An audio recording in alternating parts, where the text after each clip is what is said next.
Olá, já ouviu falar de autogestão? Conhece esse sistema horizontal de tomada de decisões? Sabe que no Brasil nós já temos várias experiências de sucesso e de fracasso.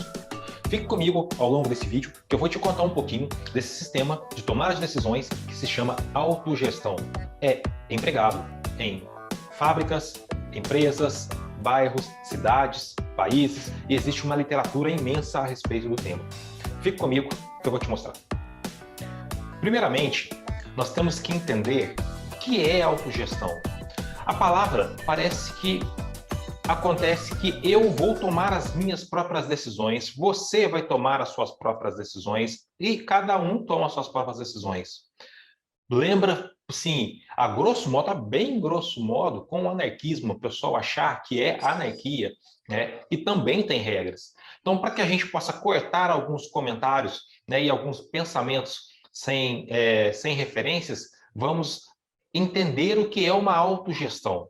Então, primeiramente, a autogestão, como eu já falei, ela é um sistema de tomada de decisão, de decisões distribuída de forma uniforme, ou seja, onde a multidão, o coletivo, sem distinção de sexo, gênero, raça, cor, etnia, religião, sem, né, poder, sem todo mundo, o todo compõe, né, a tomada de decisão.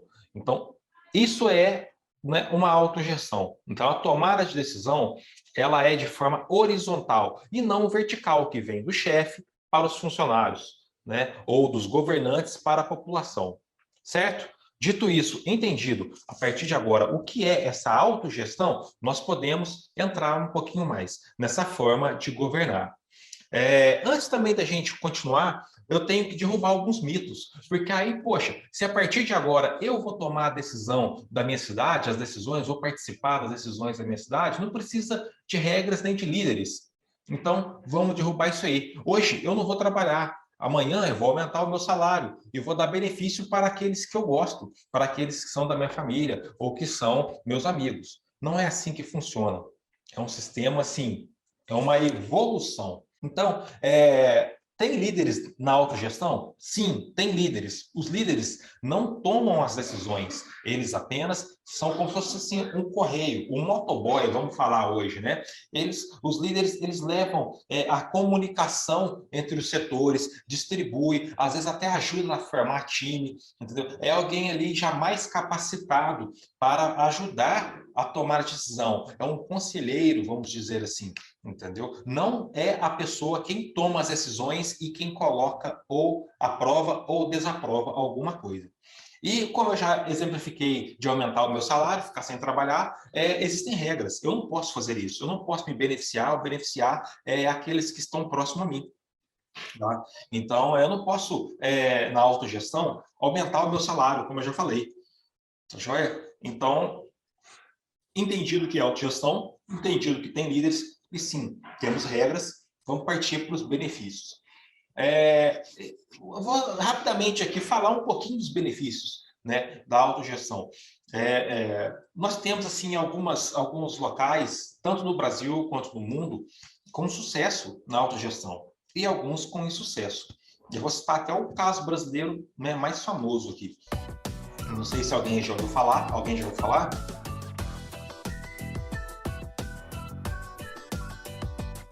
Quais são os benefícios? Os benefícios é que a promoção da liderança ela é mais, ela está mais próximo. Por quê? Porque se a gente está num grupo e alguém começa a se destacar e nós começamos a concordar, naturalmente aquela pessoa ela vai ser o líder e não a pessoa que vai tomar a decisão, como eu já expliquei.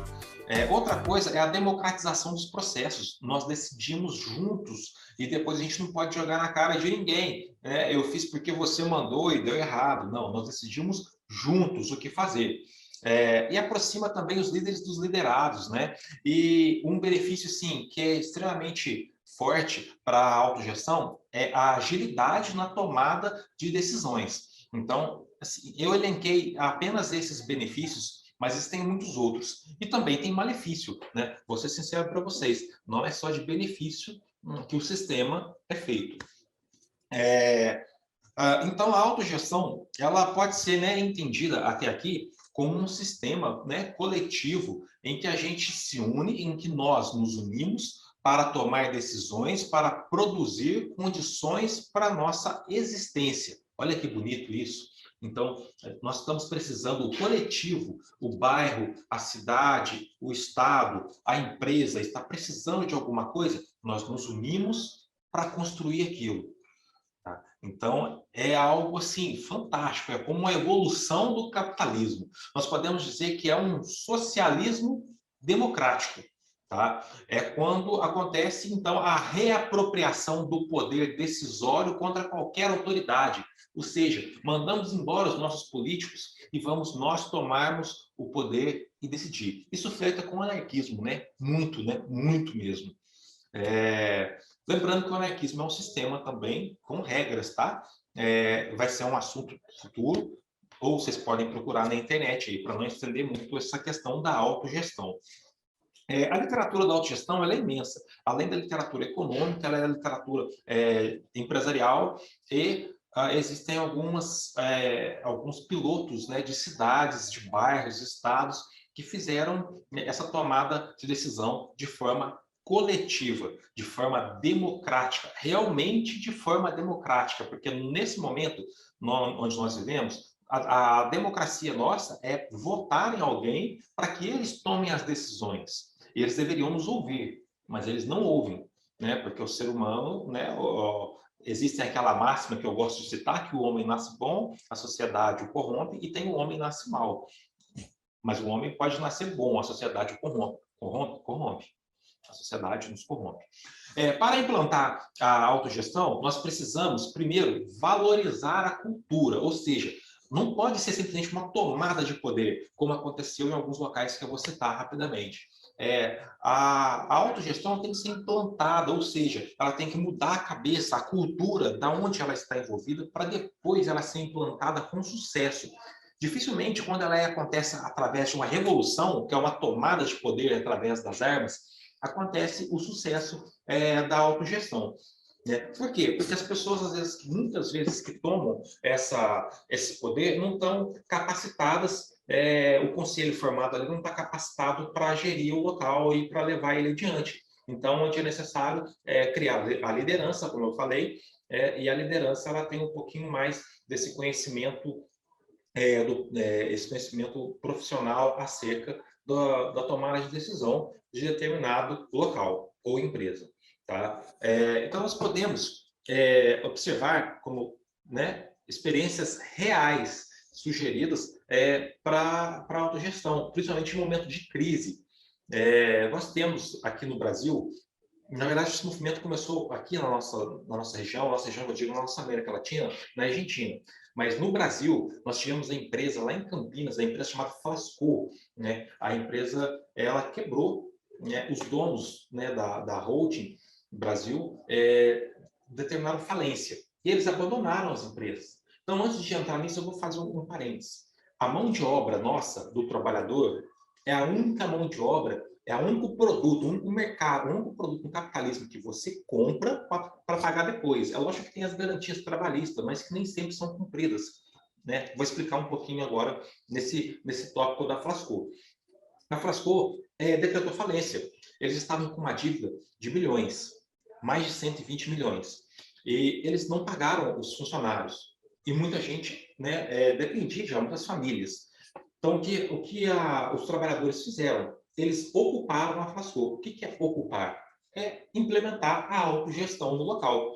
A partir dali, virou um conselho. Então, acabou-se o chefe, o líder e reporte, e eles começaram de forma organizadamente a manter a empresa. Só que eles herdaram mais de 100 milhões de dívidas. E aí o sistema judiciário brasileiro cobrou a dívida da Flasco, não dos donos da Flasco. Então, quem que estava sendo a gerência da Flasco? Os trabalhadores, sem receber. Então, eles deviam para a justiça. E aí teve uma série de complicações nisso. A Polícia Federal entrou para o meio, muitos juízes foram lá para dar instrução para os trabalhadores, porque estavam a favor deles, outros foram contra. Nós tivemos aí lideranças, tivemos a CUT envolvida, o próprio líder do Partido Trabalhista, que já foi presidente do Brasil, teve envolvido nessa época também, e ele andou orientando o pessoal. Então, teve pessoas ali que desistiram, porque cansaram da luta, porque um local autogestionável é como se fosse um empreendedorismo. Você tem que trabalhar dia e noite ali para conseguir manter o futuro. Então, não é para todo mundo, realmente. Alguns benefícios. A Flasco, ela, né, segue em atividade, claro que paralisada. Em 2020, eles passaram um pouquinho de necessidades, já bem reduzido em termos de população. Chegaram no auge a ter 116 trabalhadores na fábrica, na parte autogestionável. Então, e depois chegaram, né, a perder. Os trabalhadores fundaram a Vila Operária, que é um bairro que era um sítio da Flasco ali. Então, eles fundaram a Vila Operária e muita gente mudou para lá, abandonou suas casas, seus bairros, foram trabalhar, foram viver no local com autogestão, que ainda existe, e eles conseguiram muitas coisas na política pública, né? Tiveram também a Fábrica da Cultura dentro da Flasco, teve cinema, capoeira, música, dança, aulas para capacitação do trabalhador. Então, foi um local e um movimento fantástico, sim. A maior, vou usar essa palavra, a maior revolução, né, enfrentada por uma empresa, dentro de uma empresa brasileira, que foi revolução, porque os trabalhadores tomaram aquilo e eles iam nos leilões, impediam a fábrica de ser leiloada, os bens, as máquinas, porque eles precisavam delas para produzir. E é isso. Quem quiser saber mais sobre a Flasco, eu vou deixar na descrição aqui um link de um documentário excelente, rápido, de 26 minutos, que tem a fala das pessoas que ocuparam aquele local e que ainda estão lá. É fantástico. O documentário é de 2017, eu vou deixar na descrição do vídeo. Então, a autogestão, ela, né, visa socializar o poder gerencial. Entenderam a força disso? Socializar o poder gerencial, atribuindo aos trabalhadores ou ao povo, né, ou alguns delegados, ou algum conselho, para tomar as decisões do local. Então, nesse sentido, nós podemos concluir que a autogestão ela envolve, né, numa última instância, uma transformação radical da ordem econômica global e a superação da propriedade capitalista. Foi o que eu falei lá atrás. É uma evolução do capitalismo, é um socialismo democrático ou um capitalismo consciente. Mas existe o capitalismo consciente? É um assunto que nós vamos falar no futuro. Então, é a ruptura. Nós vamos romper a forma, né, de acabar com o Estado tradicional, né, a burocracia e a elite governante. Destitui esse pessoal. Isso já aconteceu no nosso passado, né, antes da Idade Média. Já nós temos registros históricos, né, dos alfines, que são conselhos onde o povo, né, dava essa sugestão. Tinha o líder, mas o povo dava participava das tomadas de decisões. Nós temos séries de TV, como o Vikings, nós temos o The 100, também, e temos no Brasil o Cláudio Nascimento, é um autor que tem uma biblioteca fantástica sobre autogestão em todos os sentidos, na parte econômica, social, de Estado, de trabalhista, operária. Busca um pouquinho mais sobre ele. Nós tivemos aí o Pierre Youssef e o Mikhail Bakunin na Rússia, na União Soviética, também foi um protótipo disso. Né, o regime comunista, existiu um regime comunista real, porque não existe comunismo no mundo. Não tem comunismo, não, é uma utopia. Né? Quem fala que tem, está extremamente por fora. Então, em alguns locais, pequenos locais, existiu esse regime comunista, que é da autogestão, podemos assim ser dito. Então, eu deixo para você assistir, pesquisar e opinar. Se você concorda, não concorda, né? E só para mais uma informação, a autogestão ela faz parte da ODS da ONU. O que é a ODS? Os Objetivos do Desenvolvimento Sustentável. Ele é o item, está dentro do item 16.3 ou ponto 7, se não me engano, da agenda da ONU, até 2030. Então, não é uma viagem, tá, comunista, vamos dizer assim. Eu não sou comunista, não sou anarquista, não sou socialista, não sou nada. Eu sou aqui apenas um fomentador, né, de porquês, para dar mais conhecimento e acabar um pouquinho com essa essa modinha que nós vivemos no nosso país. Então, pesquisem a agenda da ONU, né, a ODS, as ODS são 17, eles citaram 16, tá? Paz, justiça social e democrática para todos. 16.7 ou 16.3, não me recordo aqui, eu deixo a descrição do vídeo para vocês. É isso aí, até a próxima.